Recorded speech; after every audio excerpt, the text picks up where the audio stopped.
Vessel बना रहा हूँ। रिवर्सिबल प्रोसेस को एक्सप्लेन करने के लिए मैंने ये एक वेसल ले लिया है, एक सिलेंडर ले लिया है, जिसके ऊपर या जिसमें हमने एक पिस्टन जो है वो फिट किया हुआ है। जब ये पिस्टन एक्सटर्नल प्रेशर जो डाउनवर्ड डायरेक्शन में लगा रहा है और गैसियस मॉलिक्यूल्स की वजह से जो प्रेशर कंटेनर की वॉल पर लग रहा है, जब ये दोनों इक्वल हो जाएंगे तो आप देखेंगे जो पिस्टन में मूवमेंट है वो रुक जाएगा। पिस्टन में कोई मूवमेंट आपको दिखाई नहीं पड़ेगा। जब ये पिस्टन इक्विलिब्रियम स्टेट में है, यानी कि जो एक्सटर्नल प्रेशर लग रहा है वो और जो गैसेस मॉलिक्यूल्स जो अपर डायरेक्शन में प्रेशर एक्सर्ट कर रहे हैं वो दोनों बराबर के हैं, तो ऐसे केस में जो पिस्टन है उसमें कोई मूवमेंट आपको दिखाई नहीं पड़ेगा। अब आपने क्या किया, आपने बहुत ही कम क्वांटिटी में सैंड यानी कि रेत इस पिस्टन के ऊपर रख दी। जैसे वो डायलॉग नहीं था, एक चुटकी सिंदूर की कीमत तुम क्या जानो, रमेश बाबू। तो बस उसी तरह से हमने एक चुटकी रेत जो है, सैंड जो है, वो हमने यहाँ पर रख दिया। ठीक है, अब हमें क्या करना है, अब हमें बहुत ज्यादा कम क्वांटिटी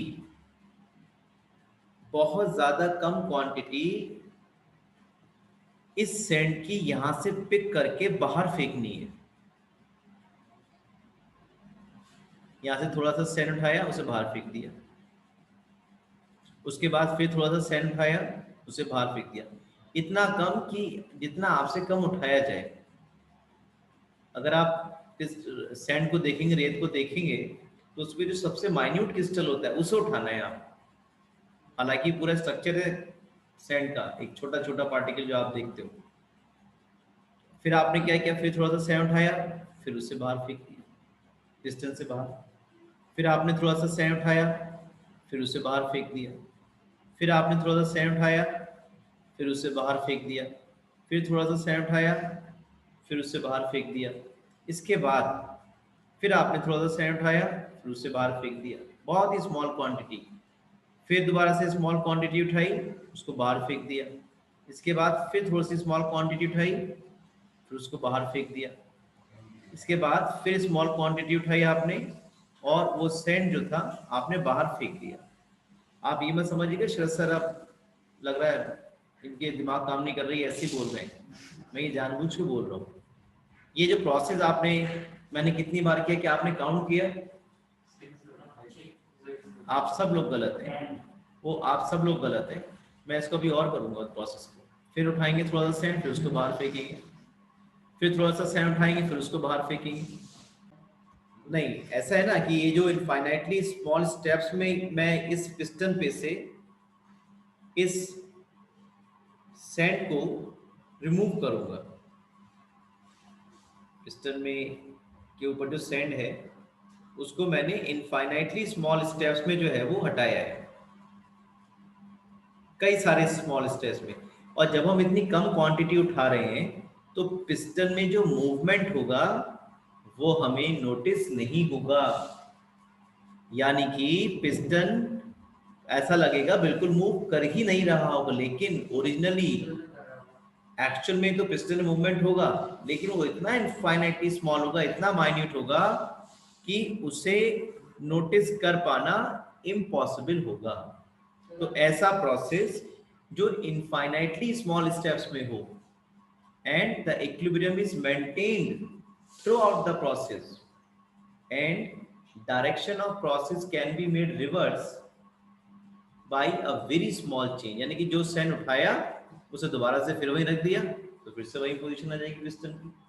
लेकिन आपको कैसा लगेगा कि पूरा जो प्रोसेस है उसमें इक्विलिब्रियम मेंटेन रहा, पिस्टन के मूवमेंट आपको बिल्कुल भी नोटिस नहीं होगा। क्यों नहीं होगा?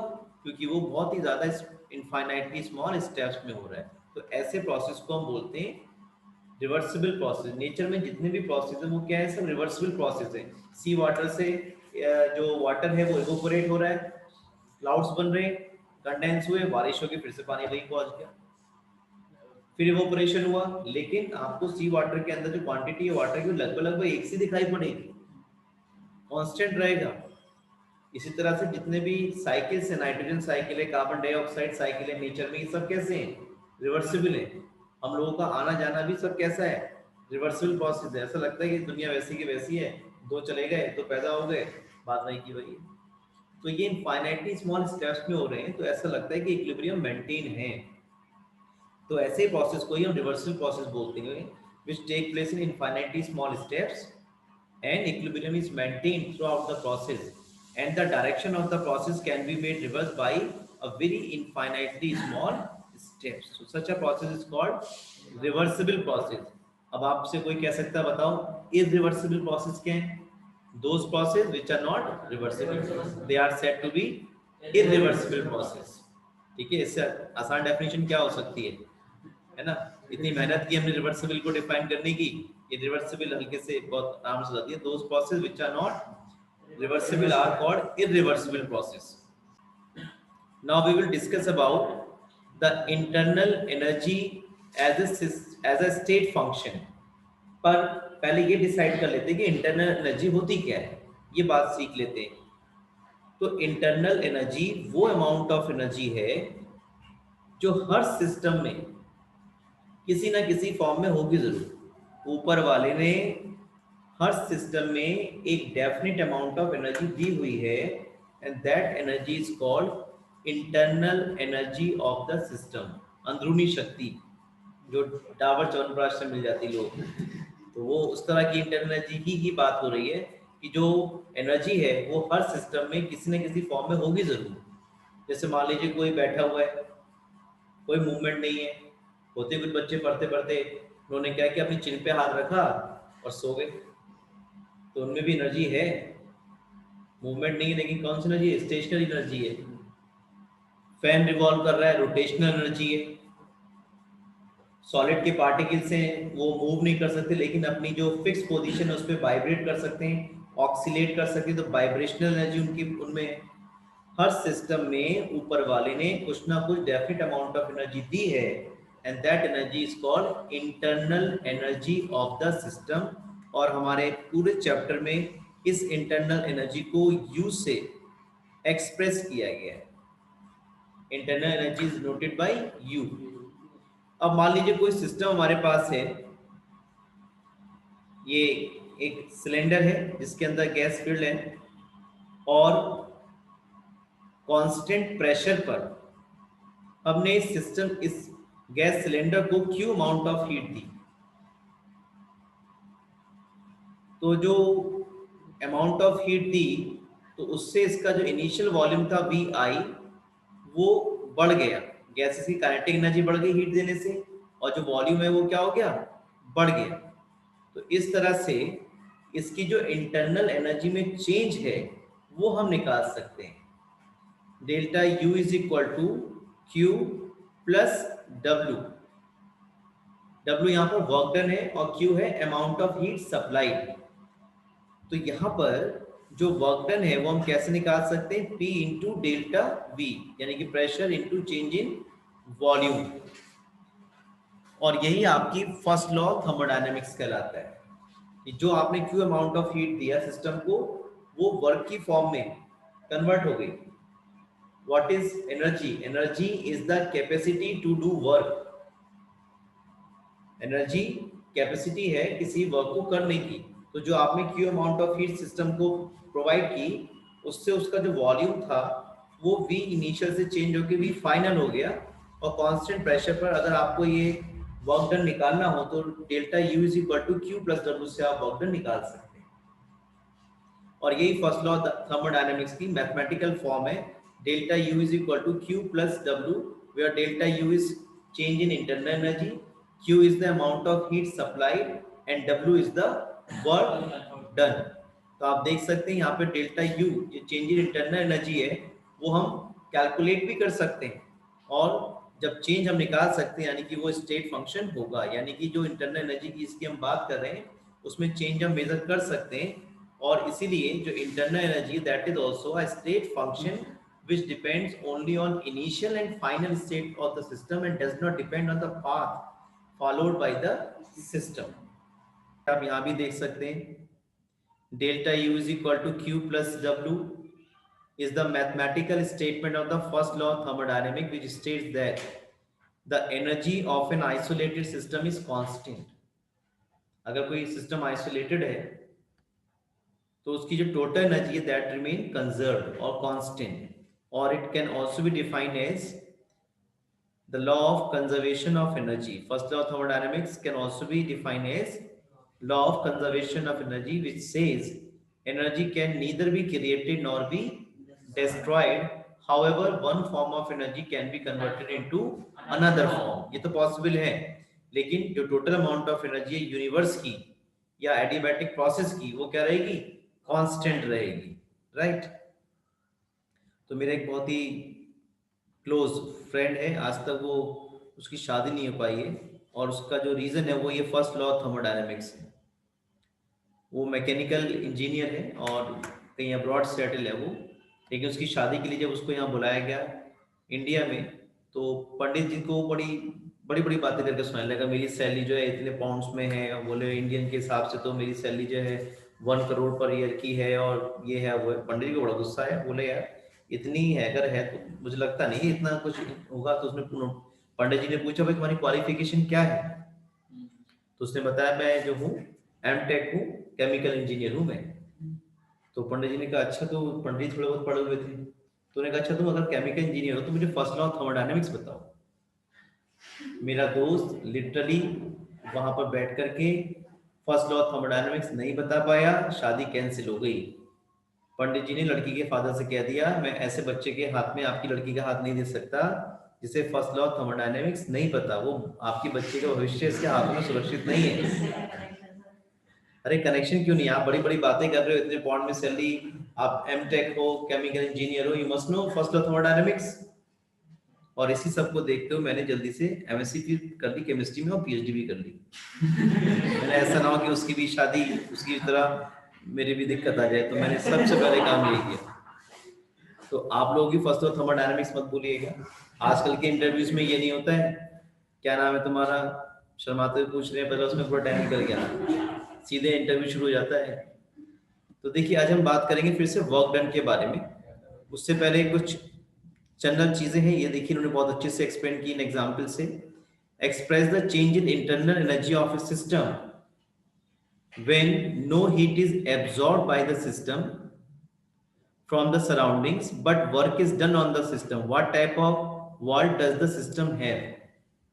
इनका पूछना ये है कि वर्क तो किया सिस्टम ने, लेकिन एनर्जी का कोई भी no heat is absorb by the system, तो जब भी हीट का एक्सचेंज नहीं होगा तो वॉल्स कैसी होंगी, जल्दी बताओ। जब भी एनर्जी का एक्सचेंज नहीं होगा तो वॉल्स कैसी होंगी, heat is constant, adiabatic process का। और इसी तरह की जो वॉल्स हैं जिसमें हीट का एक्सचेंज पॉसिबल नहीं होगा, those walls are called adiabatic walls, ठीक है। और हीट जब जीरो है तो जो डेल्टा यू है that will be equal to W only. Now we see the second condition, no work is done on the system but q amount of heat is taken out from the system and given to the surrounding, what type of walls does the system have। तो अगर heat का transfer हो रहा है surroundings में तो वो adiabatic walls नहीं है, कैसी वॉल्स हैं, थर्मल कंडक्टिंग वॉल्स हैं, वो क्यू को सराउंडिंग को देंगे। और जब भी हीट सिस्टम से सराउंडिंग में जाएगी तो माइनस का साइन लेंगे, माइनस साइन का मतलब रिलीज हो रही है, ठीक है। और वर्क तो डन कैसा था, जीरो था, तो minus Q plus W zero, तो कितना हो गया, U is equal to minus Q. Next condition देखेंगे, W amount of work is done by the system and Q amount of heat is supplied to the system, what kind of system it would be. तो close system है यार, हाँ मास का तो exchange हो ही नहीं रहा है ना, हीट का एक्सचेंज हो पा रहा है, तो ये इस तरह से आपका क्लोज सिस्टम है। अब क्योंकि work is done by the system है, तो वर्क डन जब भी बाय द सिस्टम होगा तो उसकी इंटरनल एनर्जी क्या होगी, कम होगी, तो delta U is equal to Q minus W. इस बात को भी समझेंगे कि यहाँ पर अगर डब्ल्यू पॉजिटिव लेते हैं तो work is done on the system, तो सिस्टम की इंटरनल एनर्जी बढ़ेगी। आपको कि बैठे बैठे खाना खिलाए मम्मी प्यार से, ले बेटा खा ले, तो आपकी तो इंटरनल एनर्जी बढ़ेगी। अब किसी मम्मी नहीं है, आपको खुद खाना लेकर के खाना पड़ रहा है, परोसना पड़ रहा है, और बुरा वक्त आ गया तो बनाना ही पड़ रहा है, तो उस केस में आपकी इंटरनल एनर्जी क्या हो जाएगी, डाउन हो जाएगी। और इसीलिए तो change in internal energy will be Q minus W, right. तो ये कुछ बातें थी। वर्क डन के बारे में बात करते हैं। देखिए, वर्क तब तक नहीं माना जाता जब तक कि आपको मालूम है सब बच्चों को, जब तक डिस्प्लेसमेंट ना हो। आप कितनी अच्छी मेहनत करते रहे, आपके मार्क्स नहीं आ रहे तो आप नहीं पढ़ रहे। ऐसी वर्क का हिसाब है। अगर वर्क तभी मेजर कर सकते हैं जब डिस्प्लेसमेंट हो। आप इस वॉल को कितना ही प्रेशर लगाते रहे, अगर ये मूव नहीं कर रही तो कोई वर्क नहीं कर रहे हैं, चाहे आपके पसीने छूट जाए, ठीक है। तो ऐसे ही काम करना है, ऐसी स्टडी करनी है कि माँ बाप को दिखता रहे कि हाँ कि बच्चा कुछ पढ़ रहा है, उसके मार्क्स भी आ रहे हैं। ऐसे मत पढ़िए कि किताबें आपके सामने खुली हुई है, नंबर बहुत ही खराब तरीके के आ रहे हैं। तो देखिए, ये जो पिस्टन आपको दिख रहा है सामने, इस पिस्टन में ये पिस्टन लगा हुआ है और ये गैस का सिलेंडर है। इसका जो इनिशियल वॉल्यूम था वो कितना है, VI, और एक्सटर्नल प्रेशर लगा करके जो इसका वॉल्यूम है वो चेंज करके कितना हो गया, V फाइनल। ऐसा होने में जो दूसरी फिगर दी है इसके नीचे, उसमें आप देख सकते हैं जो डिस्प्लेसमेंट है कितना है, वो L है। L लेंथ जो है वो पिस्टन मूव किया है, ठीक है। जब तक एक्सटर्नल प्रेशर और pressure applied by the gas बराबर था तब तक पिस्टन में कोई मूवमेंट नहीं था। जब एक्सटर्नल प्रेशर आपने बढ़ाया तो पिस्टन जो है वो मूव कर गया, और L लेंथ का जो डिस्प्लेसमेंट है वो इसमें आपको नोटिस होगा। Area, pressure is equal to force upon area. और वर्क डन कैसे निकालते हैं, work done is equal to force into displacement या डिस्टेंस, जो भी उसमें आपकी शिफ्टिंग हुई है। तो W is equal to force into distance. तो अगर हमें वर्क डन निकालना है तो हमें ये भी पता होना चाहिए कि पिस्टन पे हमने कितना फोर्स लगाया। डिस्टेंस हमें पता है कि L डिस्टेंस जो मूवमेंट है वो दिखाई पड़ा, V initial to V final. अब ये जो फोर्स है ये हम निकाल सकते हैं, pressure is force upon area. तो force is equal to pressure into area. Pressure कितना था एक्सटर्नल, PEX, P एक्सटर्नल इसका मतलब है, और एरिया कितना हो गया, A। और इस एरिया को हम निकाल भी सकते हैं, देखिए डेल्टा V, ये हमने निकाल लिया, फोर्स इनटू डिस्टेंस। तो ये फोर्स हमारे पास क्या है, P external into A। A की जगह हमने क्या कर लिया, माइनस डेल्टा V। भाई चेंज इन वॉल्यूम कितना है, जो एरिया वही तो वॉल्यूम हो गया सिलेंडर का, तो चेंज इन वॉल्यूम कितना हो गया, delta V। V final minus V initial.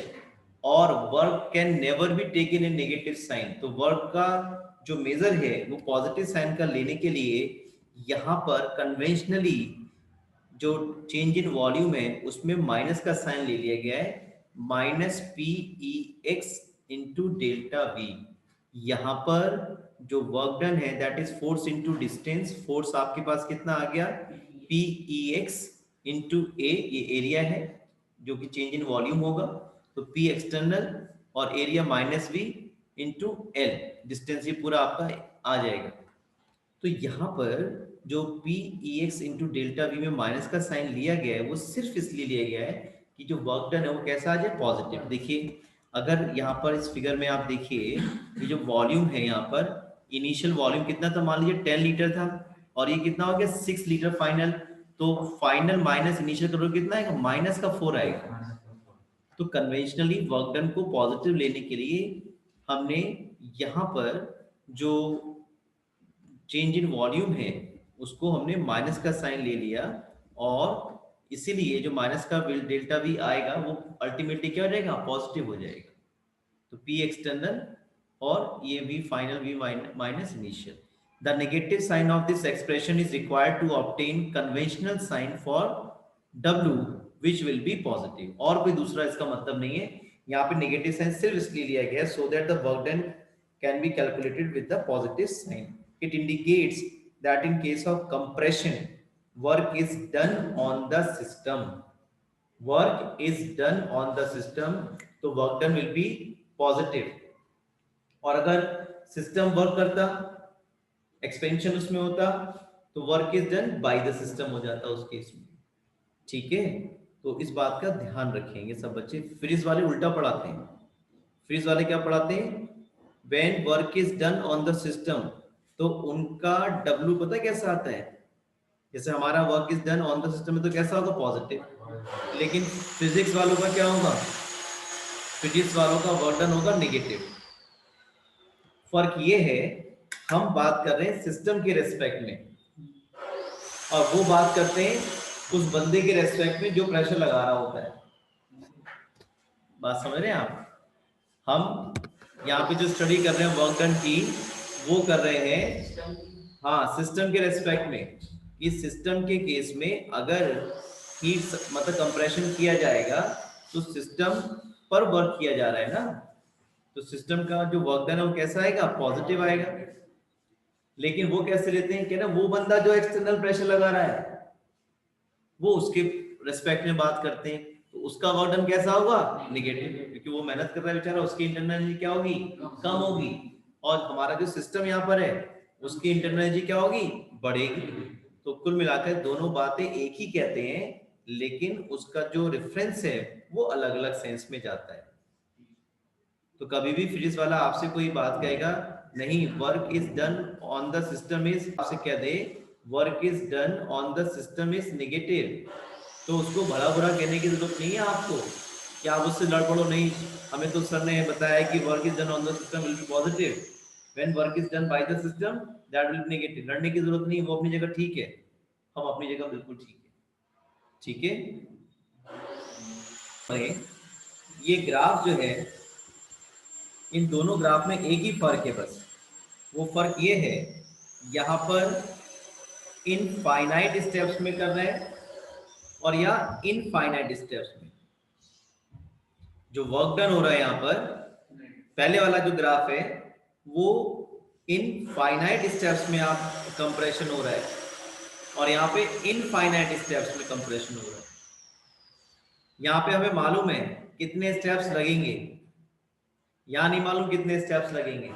तो यहाँ पर जो पहला वाला ग्राफ है इसमें जब P वर्सेस वॉल्यूम हमने ग्राफ प्लॉट किया गया है, यहाँ पे क्या करना है? Pressure into delta V work done हमें मिल जाएगा। तो यहाँ पर वर्क डन जो है शेडेड है क्योंकि स्मॉल स्मॉल स्टेप्स में हो रहा है ना वर्क डन, तो हम ये V फाइनल V इनिशियल इस तरह का एक आ रहा है। तो जो शेडेड एरिया है ये सब आपको वर्क डन बता रहा है। जबकि जो दूसरा वाला ग्राफ है PV plot when pressure is not constant and change in infinite steps, यानी कि रिवर्सिबल वाली कंडीशन जो अभी हमने आपसे डिस्कस की थी, यहाँ पर जो चेंज है वो इतने ज्यादा इनफाइनाइटली स्मॉल स्टेप्स में हो रहा है, आप ये पता ही नहीं कर पाएंगे कहाँ पर जो है स्टेप चेंज हुआ है, कॉन्टिन्यू प्रोसेस हो रहा है। तो इसीलिए जो work done on the gas है is represented by the shaded area. और ये ग्राफ अगर तो आपको आ जाए पूछते which is the reversible process, second वाला प्रोसेस कैसा होगा? रिवर्सिबल होगा। ये कई सारे स्मॉल स्टेप्स में होगा, इनफाइनाइटली स्मॉल स्टेप्स में होगा, और इक्विलिब्रियम हमेशा मेंटेन रहेगा, पता ही नहीं चलेगा स्टेप्स कौन सा होगा। ये बिल्कुल उसी तरीके से जैसे मेरे हाथ में 500 का नोट है और मैं कभी आपको दूं, आप मुझे वापस करें बहुत तेजी से, कभी मैं इस हाथ में मतलब अपने हाथ में ले लूं 500 का नोट इधर और आपसे पूछूं बताओ कौन से हाथ में 500 का नोट है मेरा, तो जब तक आप मुझे बताएंगे राइट में तब तक लेफ्ट में पहुंच चुका होगा, जब तक लेफ्ट में होगा तब तक राइट में होगा। तो इनफाइनाइटली स्मॉल स्टेप्स में होगा, आप पता ही कर पाएंगे कितने स्टेप्स में प्रोसेस ये हो रहा है। जिस तरह से आप आकाश में तारे नहीं गिन सकते, अपने सिर के बाल नहीं गिन सकते, बिल्कुल वैसे ही है, इनफाइनाइटली स्मॉल स्टेप्स में हो रहा है। और इसीलिए जो ये शेडेड एरिया है ये आपको वर्क डन बता रहा है रिवर्सिबल कंडीशन में, राइट। आपको ये कहना चाह रहे हैं कि जो इंटरनल प्रेशर है, जो गैसेस मॉलिक्यूल्स हमने जो एग्जांपल लिया था, अगर पिस्टन की वॉल पे लगातार लगा रहे हैं, वो इतना इनफाइनाइटली स्मॉल स्टेप्स में चेंज होता है रिवर्सिबल कंडीशंस में, देखा ही था आपने। उसको पता कर पाना बड़ा मुश्किल काम है। तो क्या करते हैं देखिए, ये जो फॉर्मूला हमारे पास है W reversible minus integration of V initial minus V final initial final P external into dV। यहाँ पे जो प्रेशर है एक्सटर्नल उसमें इतना इनफाइनाइटली स्मॉल स्टेप चेंज होगा कि उसको एक्चुअल कंडीशन में बताने के लिए हम क्या करेंगे, pressure initial plus minus dP, क्योंकि रिवर्सिबल प्रोसेस को मैंने आपको बता रखा है with a very small change the direction of process can be made reverse। जो सैंड हमने उठाई थी वो फिर से वहां रख दे, तो फिर से वही कंडीशन आ गई। जो वाटर वेपर्स बनी थी सी वाटर से, फिर से वाटर कंडेंस होकर के वाटर वहीं आ जाएगा। तो इसीलिए वो डायरेक्शन प्रोसेस का किसी भी स्टेज पे हम रिवर्स कर सकते हैं। इसीलिए यहाँ पे जो प्रेशर का इंक्रीज या डिक्रीज उनको दोनों को ही हम यहाँ पे काउंट करते हैं। तो ये बात उन्होंने लिखी है।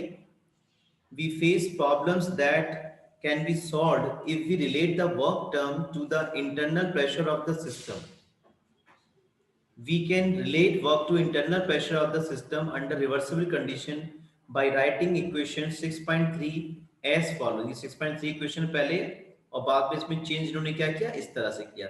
Since dp into dv is very small, बहुत स्मॉल चेंज होता है, आपको ऐसा लगेगा equilibrium through out the process maintain है। तो इसीलिए इस इक्वेशन को रिवर्सिबल कंडीशन में हम ऐसे लिख सकते हैं, P internal into change in volume. यहाँ जो चेंज इन वॉल्यूम है बहुत स्मॉल चेंज है, आपको मालूम है according to ideal gas equation PV is equal to nRT, और P को हम लिख सकते हैं nRT बाई V। तो ये जो यहाँ पर P इंटरनल है इसकी जगह क्या किया, nRT और बाई V, ये dV बाई V हो गया। इसका इंटीग्रेशन अगर आप लेंगे तो नेचुरल लॉग आ जाएगा। ये तो सब कांस्टेंट है ना, n constant, r constant, t constant, तो ये सब तो ऐसे ही बाहर आ गए, माइनस का साइन पहले से बाहर था। और जब इंटीग्रेशन लेंगे dV by dV upon V का, that comes natural log V final upon V initial. और जब हम नेचुरल लॉग को लॉग बेस 10 में कन्वर्ट करते हैं, V मल्टीप्लाई बाई 2.303, ये आपको सीखना है। जो हमारे पास लॉग टेबल रहती है उसमें लॉग बेस 10 की वैल्यूज होती हैं, तो इसे लॉग बेस 10 में कन्वर्ट करने के लिए we have to multiply it by 2.303, then log base e इस, देखिए नेचुरल लॉग है ये, this log is called natural log. Either you write like this और you write like this LOGE, this is log base e। और अगर इसे आपको convert करना है लॉग बेस 10 में, जो कि हमारे पास टेबल में वैल्यूज लॉग बेस 10 की हैं, तो it should be multiplied by 2.303, वही इन्होंने यहाँ पर किया हुआ है। And now this is your formula, W work done in a reversible process is equal to minus 2.303 nRT log final upon log V final upon V initial। ये reversible condition में, reversible process में work done निकालने का formula है। इसको हम ऐसा भी कर सकते हैं, W reversible is equal to minus 2.303 nRT और log base 10 P initial upon P final, क्योंकि V is inversely proportional to P। तो इस फॉर्मूले को ऐसा भी लिखा जा सकता है, अगर प्रेशर की कंडीशन दे रखी हो, प्रेशर चेंज हो रहा हो तो, राइट। तो ये फॉर्मूला सब बच्चे याद रखेंगे। रिवर्सिबल प्रोसेस में वर्क डन ऐसे कैलकुलेट किया जाएगा, work done in a reversible process will be equal to minus 2.303 nRT log V final upon V initial. n number of moles हैं, R गैस कांस्टेंट, जिसकी वैल्यू यहाँ पर हमेशा हम 8.314 जूल पर केल्विन पर मोल ही लगाएंगे, और बाकी देखेंगे मौसम के हिसाब से कैसे लगाना है, कुछ और चेंज होगा तो वो करेंगे। टी टेम्परेचर है केल्विन में, और वॉल्यूम यहाँ पर लीटर में या ml में किसी में ले सकते हैं, क्योंकि यूनिट्स क्या होंगी, सब कैंसिल हो जाएंगी वॉल्यूम वाली, केवल वैल्यूज बचेंगी केवल। कुछ बहुत अच्छा यहाँ पे देखिए इन्होंने डिस्कशन किए हुए। फ्री एक्सपेंशन, फ्री एक्सपेंशन का मतलब है जब एक्सटर्नल प्रेशर कैसा हो, जीरो। जब एक्सटर्नल प्रेशर जीरो है तो कोई रेजिस्टेंस होगा ही नहीं वो, और ऐसे केस में वर्क डन कैसा आएगा, zero. Expansion of A gas in vacuum, vacuum में बाहर से कोई प्रेशर कोई लगना नहीं है, is called free expansion and no work is done during free expansion of an ideal gas whether the process is reversible or irreversible। इससे कोई मतलब नहीं है। अगर फ्री एक्सपेंशन है और वैक्यूम की हम बात कर रहे हैं तो वर्क डन वहां पे कैसा होगा, जीरो। और देखिए इस रिलेशन में देखें, change in internal energy is equal to Q minus P external into delta V, और जब भी P एक्सटर्नल क्या हो गया, जीरो, तो this delta U becomes equal to QV, right. यानी कि कांस्टेंट वॉल्यूम पर, ये QV का जो मीनिंग है वो ये है, कांस्टेंट वॉल्यूम पर जो भी हीट हम सिस्टम को सप्लाई करेंगे, that is going to tell us change in internal energy. इन बातों को बहुत अच्छे से समझ लीजिए और एक बार में दिमाग में बैठा लीजिए, अगर किसी भी सिस्टम को कांस्टेंट वॉल्यूम पर हीट सप्लाई की जाती है और वो जितनी हीट एब्जॉर्ब कर लेगा वो उसकी इंटरनल एनर्जी चेंज को बताएगा। यानी कि अगर आपको किसी भी सिस्टम की इंटरनल एनर्जी चेंज निकालनी, जैसे मान लीजिए कोई सिस्टम है, इसकी इंटरनल एनर्जी चेंज निकालना हो, तो आप क्या करो, कांस्टेंट वॉल्यूम रख करके, मान लीजिए आपने इसको 10 जूल एनर्जी दे दी और इसने एब्जॉर्ब कर ली, तो that 10 joule will be equal to its change in internal energy. तो कांस्टेंट वॉल्यूम पर जो भी हीट सप्लाई की जाएगी to the system, that will be giving us change in internal energy of the system.